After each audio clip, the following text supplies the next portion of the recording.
صباح الخير سهام. صباح النور. اهلين، كيفك؟ الحمد لله. انت اول شيء زائره لدبي؟ نعم زائرة. مش مقيمه؟ مش مقيمة. واضح انه عندك معرض. لا مش معرض في الحقيقة. سياحة فقط. سياحه حلوه. سياحة. جبتي معك هذه القطع الحلوه؟ جبت معي هذه القطعة علشان نعرضها وإن شاء الله تنال إعجابكم يا ربي. اكيد، بالعكس اي شيء من التراث بيكون جميل ومختلف. حكينا اكثر عن هذا النوع من التطريز. يعني أول شيء هذا النوع من التطريز هو عندنا التقليدي خاص بمنطقة الجنوب الجزائري. نعم. منطقة قرت. بعدين ولات شغل كسب رزق لبعض الفتيات لبعض العائلات. نعم. ومن بعد أنا دخلتها في أشياء مودرن. حلو. هذا التطريز كله يدوي؟ كله يدوي 100%. ما شاء الله. طب حلو. انا ودي كذا اني بس ادقق في بعض التطريزات. حلو. هو سابقا واضح انه ما كان في هذا النوع من الكريستالات، ولكن مؤخرا يمكن كطريقه حديثه ادخل عليه الكريستالات. الالوان هذه هي الالوان اصلا؟ هذه الالوان اصليه. عندنا فيه حرير، عندنا فيه حرير، عندنا فيه خيط قطنيه. حلو. وعندنا فيه خيط صوفيه يعني بالصوف. ممتاز. وكل قطعه يعني وش تتحمل من خيط. كاين اللي ما تتحملش الخيط الخشينه هذه. نعم. نعملوا خيط حرير. حسب القماشه بتحددوا نوع الخيط. نعم حسب القماش نحددوا نوع الخيط. حلو. وبالنسبه للالوان هل لها فتره مثلا زمنيه محدده زي كالمناسبه او مثلا الموسم معين شتاء وصيف؟ هي الالوان عندها يعني عندها كل مناسبه. كما العروس مثلا نستعملوا الحرير. الحرير يكون ذهبي هيك. هذا الصوف وهذا الحرير؟ نعم هذه الحرير. هذا الصوف اللي شفناه قبل شوي. وهذا هنا الحرير اللي بيكون ارفع. الخيط بيكون ارفع بكثير. عندنا مثلا هذه ايضا. حلو. تقدري تشوفي هذه. ايش اصعب بالتطريز، خيوط الحرير ولا الخيوط الصوف؟ خيوط الحرير هي اللي اصعب عشان لانه يعني يبغى لها دقه. يبغى لها دقه. بالضبط. لانه لاحظت انه خيوط هنا الحرير كثير صغيره والدقه فيها اعلى. او اي خطا غير مسموح انه بيوضح. مش زي الصوف. الصوف فيه الواحد يخبي شوي.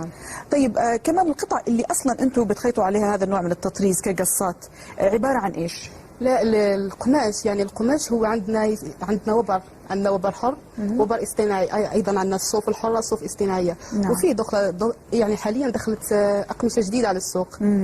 يعني هي اللي نتعامل معها حاليا. وتقدر تتعامل هذه الاقمشه الجديده عادي جدا عادي جدا. طيب اذا تكلمنا عن الموديلات نفسها، يعني التوب اللي انت لابستيه وفي كمان هنا الفساتين.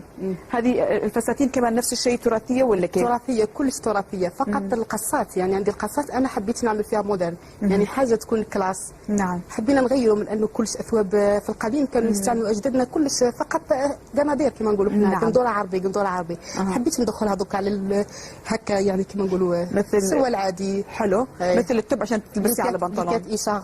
عندنا هادو يستنى إيشاغ. فيك تشوفي حضرتك. نعم. هذا يتلبس.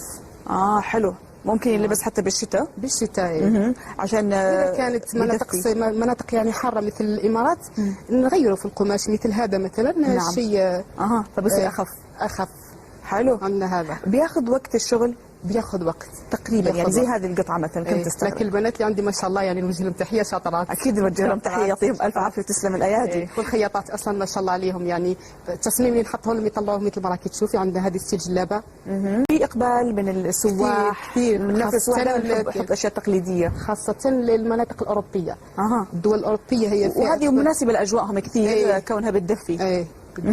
حلو. ما قلت لي كم تستغرق عاده من الوقت، يعني كم يوم بتاخذ في ايد كل بنت القطعه الواحده؟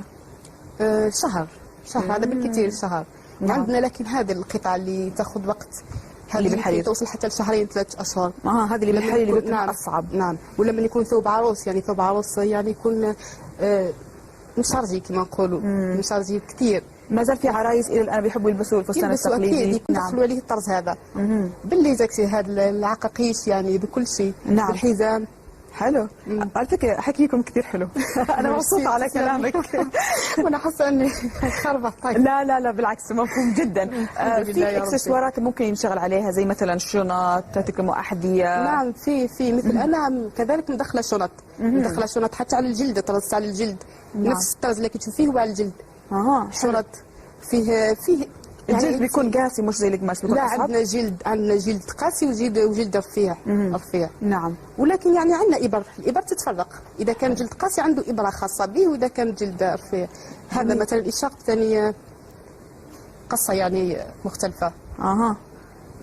حلو. وحتى المفارش اتوقع ممكن ينشغل على نفس الشغل. مفارش أغطية المائدة.